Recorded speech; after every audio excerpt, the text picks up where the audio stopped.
Welcome to Deep Sleep Harbor, where the day grows quiet and rest comes gently. Tonight, you are working the night shift in a small old hotel on a quiet European street, long after most of the city has gone still. The front door is locked, but not forbidding. The lamps in the lobby are low and warm. The carpets soften every sound. Somewhere above you, behind closed doors, the last few guests are already asleep, and the rest of the building seems to be following them, room by room and floor by floor, into deeper quiet.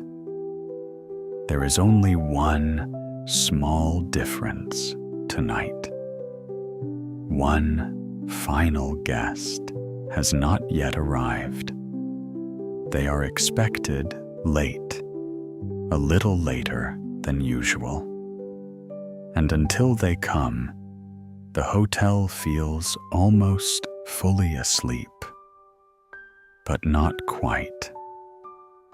By day, this hotel has its own small life. Suitcases arrive and depart.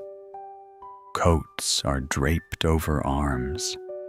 Keys are set down on the front desk. People pause in the lobby with maps, umbrellas, or cups of coffee before heading out into the city. The staircase carries footsteps up and down. Doors open and close. Sunlight finds its way through the tall front windows and rests on the pale tiled floor near the entrance. But at night, after the evening has folded inward and the last conversations have thinned away, the hotel becomes something else. It no longer feels like a place of movement. It feels like a place of shelter. You are here to keep that shelter undisturbed. There is little to do, and that is part of what makes the night shift feel so gentle. You are not racing from task to task. You are not solving problems. You are not trying to keep up with anything. You are simply present. You keep an eye on the desk. You listen to the building. From time to time, you move through the lobby and the lower halls, not because there is reason for concern, but because part of your work is to let the hotel know, in some quiet way, that it is being looked after. Before the night carries you any farther into itself, you can let yourself settle. You do not need to bring the day with you. You do not need to explain anything, finish anything, or stay alert for anything urgent. The lamps are low. The hallways are warm. The carpets are thick. The world outside has gone dim and distant. For now, all that matters is this old hotel, the soft light across the front desk, the patient quiet in the corridors above, and the feeling that the whole building is breathing more slowly after midnight. The lobby is your first world tonight. It is not large, but it feels deep in the way old rooms sometimes do. There is a worn rug beneath the small cluster of armchairs near the fireplace, though the fireplace itself has long since gone cold and now holds only a bowl of dried lavender branches. A brass lamp on the side table casts a soft circle of light over the upholstery. The front desk is made of dark wood, smooth at the edges from years of hands resting there. Behind it hangs a board of numbered hooks, though only a few old-fashioned brass keys remain in use now. Most of the rooms use quiet card locks. Still, the keys that do hang there seem important, as if they belong not only to rooms, but to an older way of moving through the building. You stand behind the desk for a little while, making no deliberate effort to do anything. You simply notice. The guest book is closed. A fountain pen lies beside it, capped and waiting. The small bell on the counter is silent. A folded note rests beneath the lamp, left for the morning staff. One room key, heavier than the others, has been placed a little apart from the rest, ready for the guest who has not yet arrived. The clock behind the desk marks the hour with a patient certainty that does not ask to be checked. Somewhere above, a floorboard gives a faint, settling sound. Not a footstep, just the building easing its weight differently into the night. The hotel always becomes more itself after midnight. During the evening, there is still a trace of the city clinging to it. People return from dinners and late walks. Doors open briefly to the night air. Someone might pause at the desk to ask for an extra blanket, or for the name of the square they passed earlier, with the fountain in the center. But once that last ripple of movement has passed, the hotel grows quieter in a deeper way. It no longer seems to be waiting for much, only for that final arrival, small enough not to disturb the calm, but enough to keep one tiny thread of the evening gently untied. You know the sounds of this place well enough now to recognize the difference between motion and settling. The small lift near the end of the corridor gives a soft click when it comes to rest. The radiator in the reading room taps once or twice as the heat changes. The old window near the landing sometimes gives the faintest tremor when the wind turns on the street outside. The hotel is never completely silent, but its sounds do not disturb the quiet. They shape it. They give it texture, like the grain in old wood or the fold in heavy curtains. You step out from behind the desk and move slowly across the lobby. The floor near the entrance is tiled in pale stone, cool looking even at night, while the rest of the room is softened by rugs. You pass the umbrella stand by the door, where two forgotten umbrellas lean together as if in conversation. Beyond the glass, the street is almost empty. A lamp across the road glows on the face of a stone building opposite. The shutters of the ground floor cafe are closed. A wrought iron balcony casts a narrow shadow. Somewhere farther away, perhaps beyond the small square at the end of the street, a car turns once and is gone.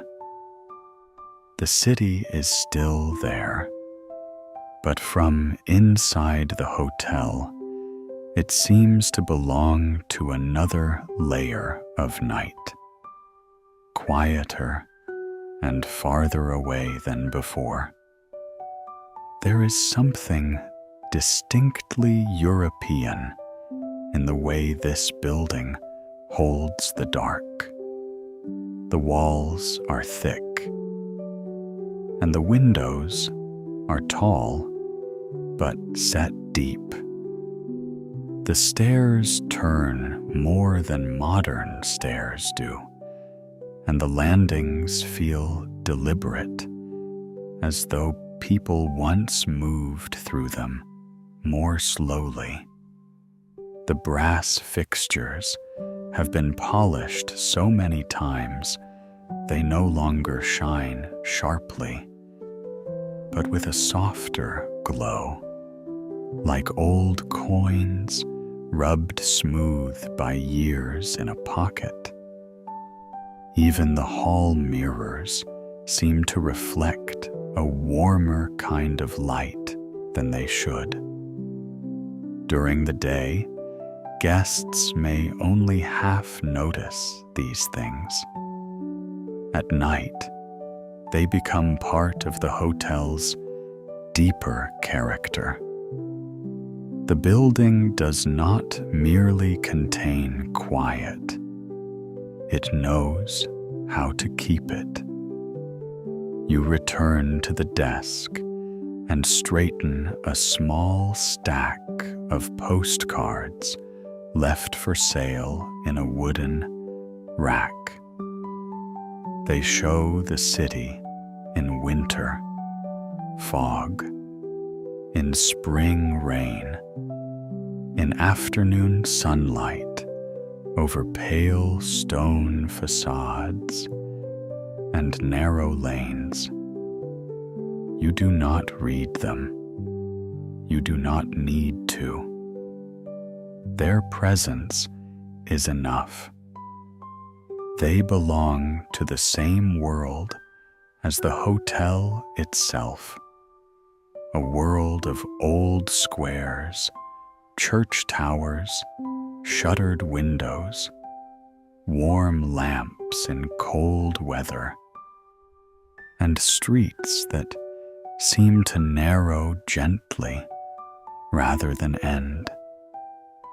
The city is outside, but traces of it live quietly here, in the postcards, in the umbrella stand, in the worn brass handle of the front door, and in the faint smell of rain and wool that old buildings sometimes keep long after guests have gone upstairs.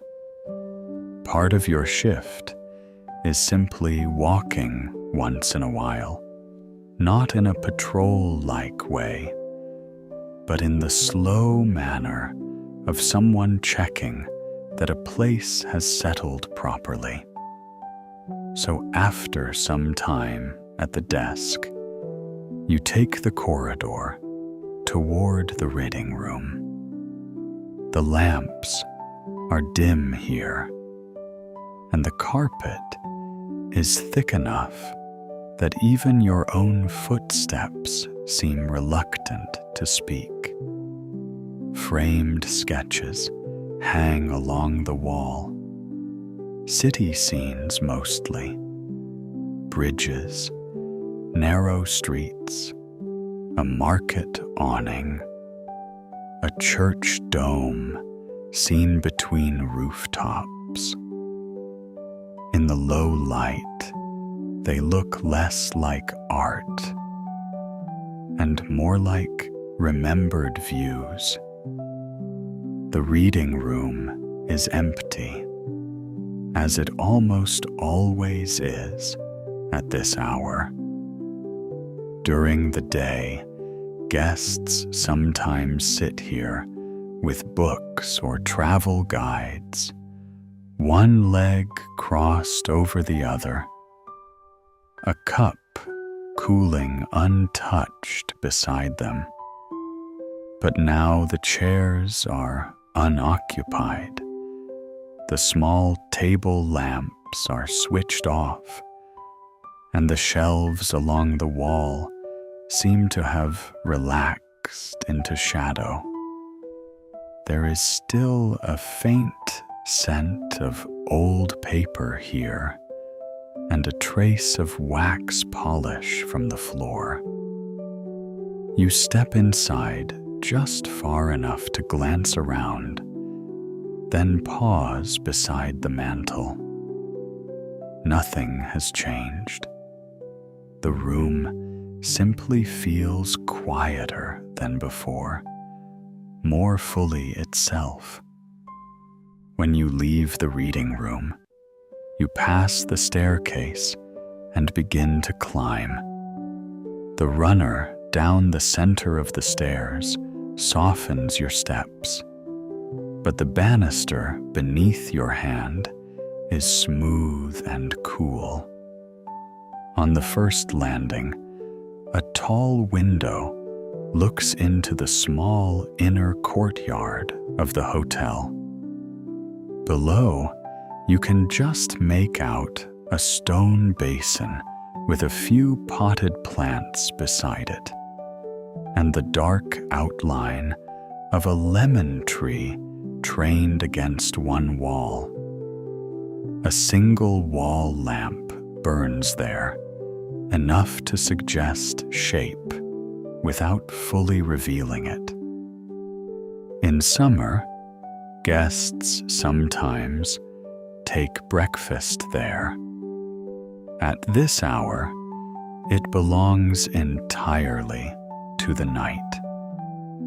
The first floor corridor is narrower than the lobby level and feels almost cocooned. Doors line both sides, each with its own brass number plate and small lamp recessed into the wall nearby. Most of the lamps are dimmed. A faint strip of warmer light shows beneath one door near the end. Perhaps someone still reading, or packing, or simply not yet asleep. But no sound comes from inside. The quiet here is of a different kind than downstairs. Closer, softer, full of the knowledge that behind each door someone has laid the day down and stepped away from it for a while.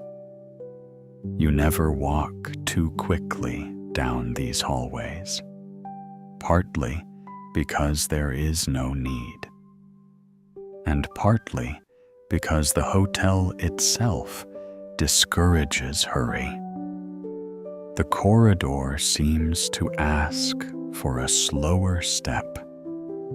The paintings on the wall are small, old prints of gardens, riverbanks, and village squares. The carpet, faded but well kept, absorbs every movement. Even the air feels gentler here. You pass each door without concern, not checking, not listening closely, only allowing the sense of the place to reach you. A hotel at night is not merely a building full of sleeping people. It is a collection of temporary shelters, all resting side by side beneath one roof.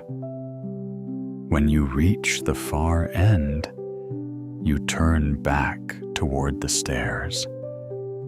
And again, the small difference in the night returns to you.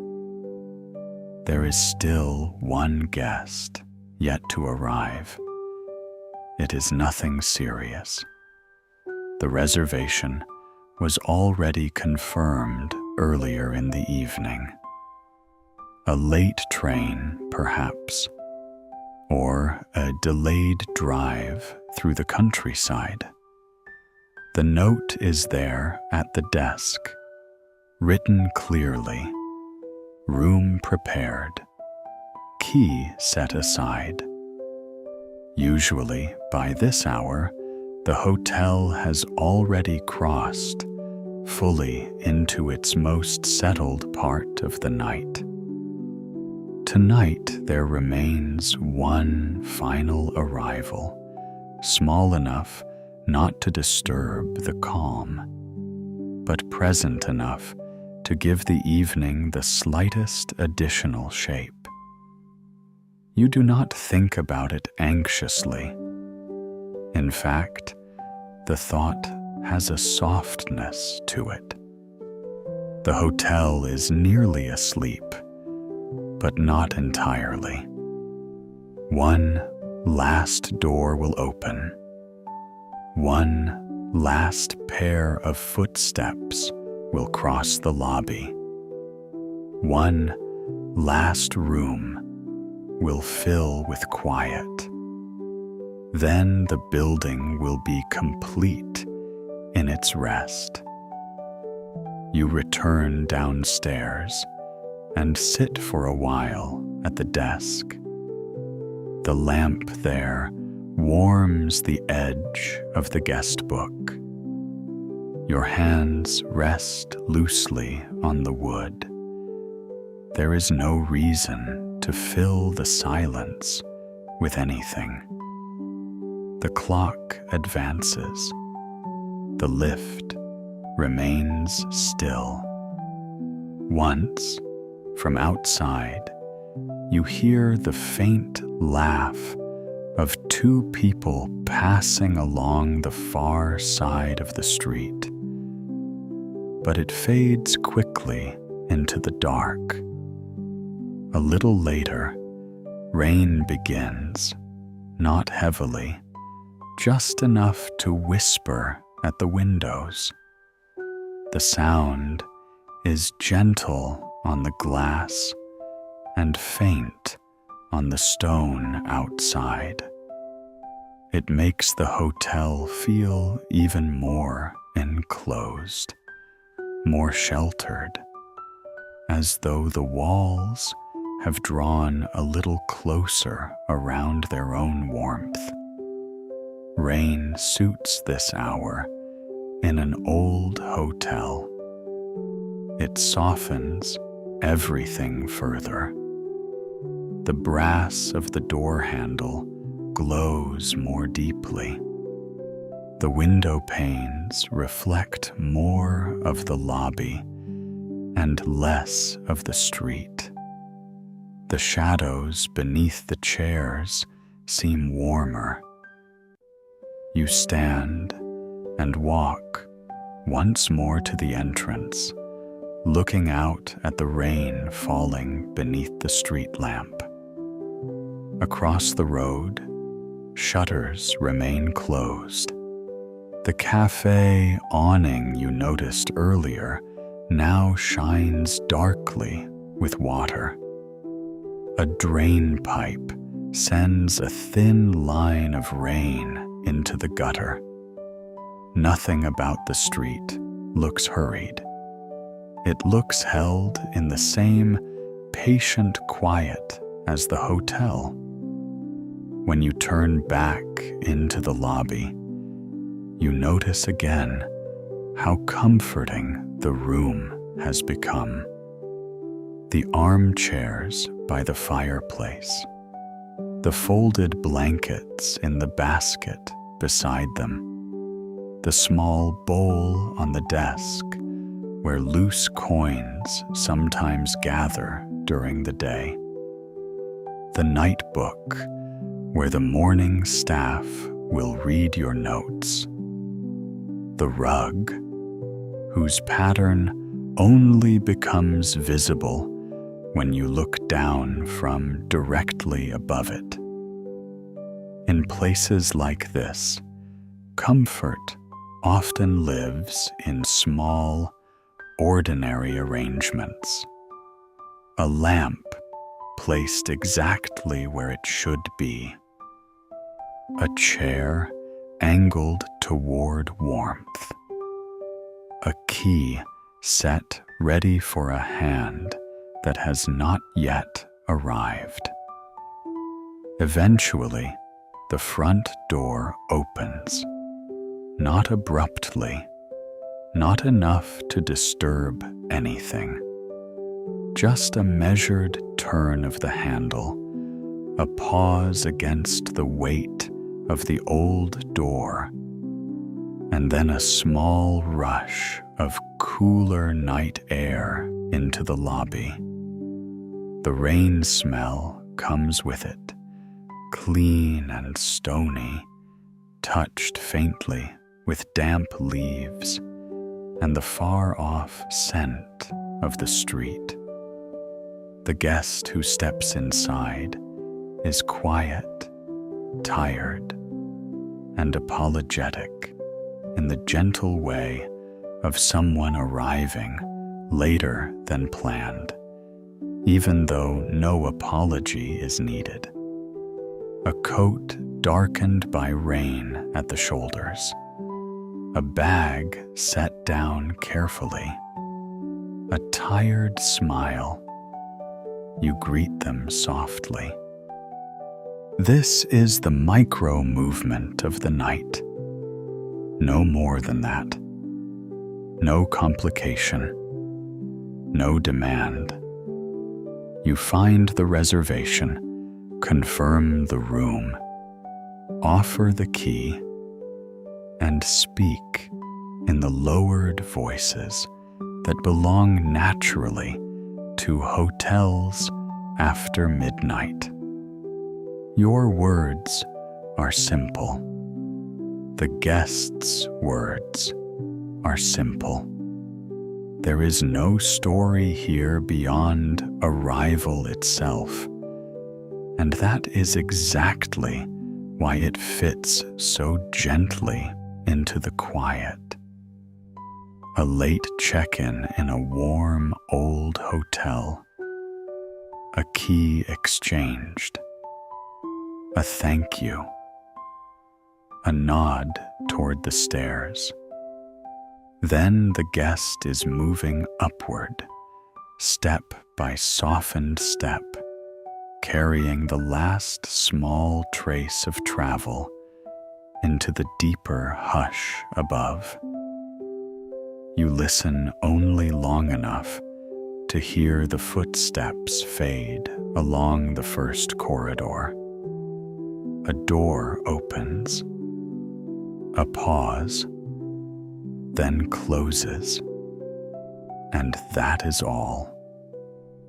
The hotel has received its last guest for the night. It is strange how complete the building feels after that. Nothing dramatic has changed. The lamps are still low. The rain is still light outside. The desk is where it was. The clock has advanced only a few minutes, and yet the night now seems to settle more fully around everything. The last thread of incompleteness has been tied off. Every room that should be occupied is occupied. Every hallway has returned to stillness. Every small duty the hotel was waiting to finish has been finished. The late arrival did not disturb the quiet. It simply completed it. You make a brief note in the book for the morning shift and place the pen back down. Then you step once more into the lobby, letting yourself feel the fullness of the room. The fireplace remains dark, but warm-looking. The rain continues, soft and regular. Somewhere above, the newly arrived guest is perhaps setting down a bag, drawing the curtains, turning off a bedside lamp. Then, even that imagined movement begins to fade into the same general stillness that fills the rest of the building. There is no reason now to climb the stairs again, but after a while, you do, not to check on anything, only because the night invites one more slow walk. The corridors are quieter than before. The faint strip of light beneath the one occupied room has gone dark.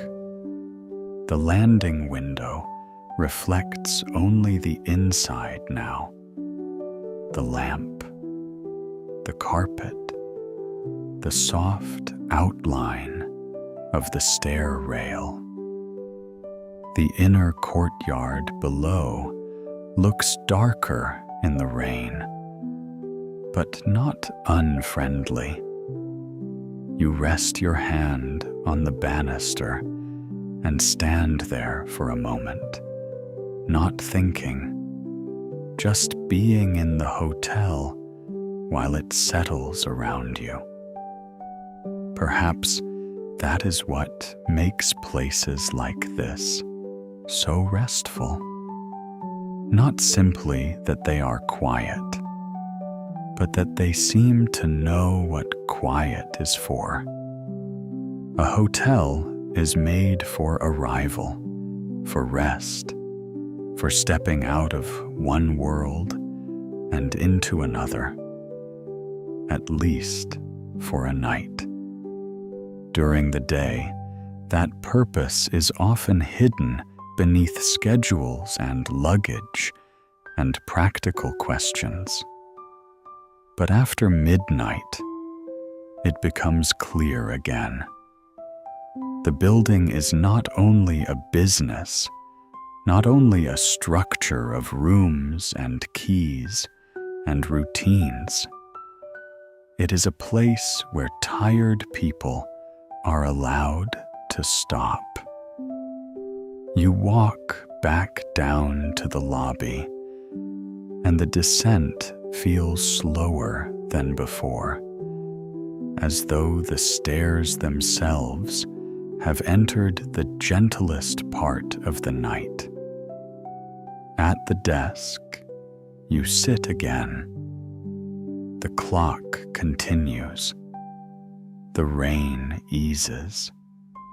The air in the room has the settled warmth of enclosed spaces in old European buildings, wood, fabric, quiet heat, and the lingering trace of rain drying somewhere far from the hearth. Your keys rest beside the book. The bell remains untouched.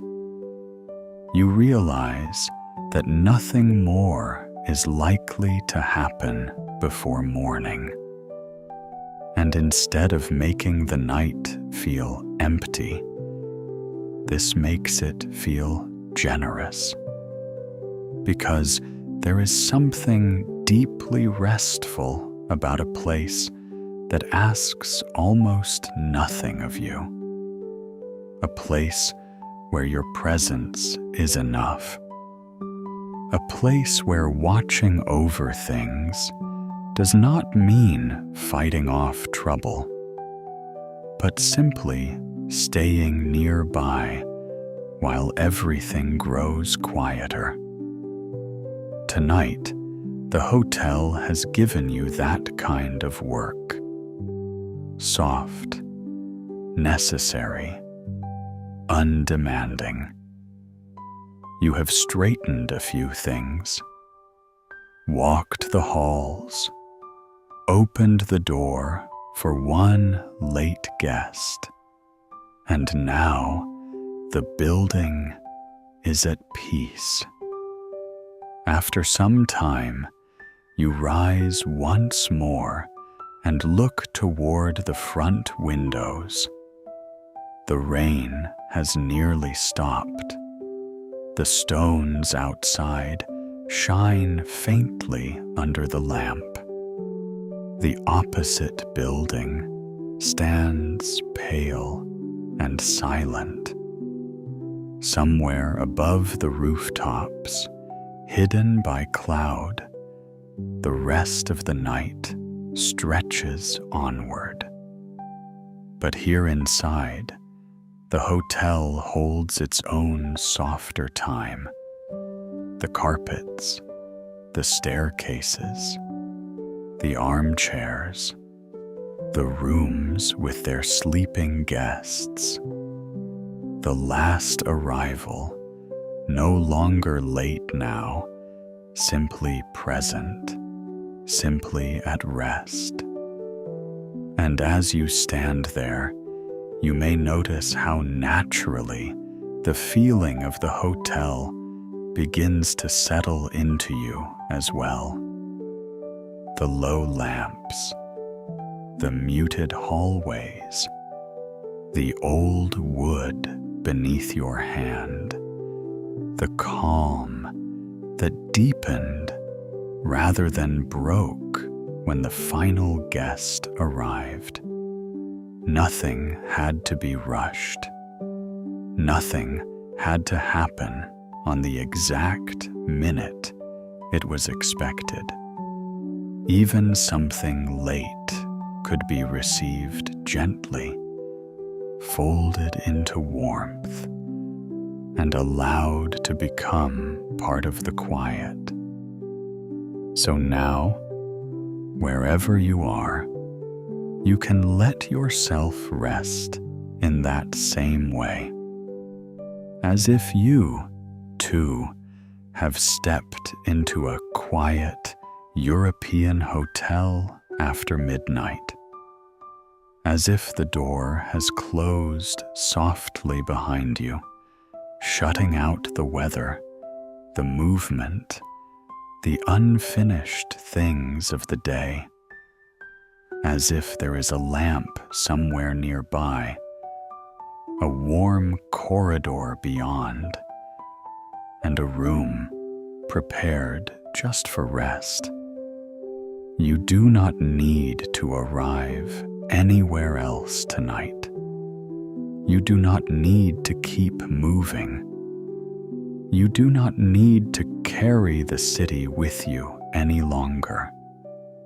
You can simply let the night receive you, the way the hotel received its last guest, without hurry, without questions, without effort.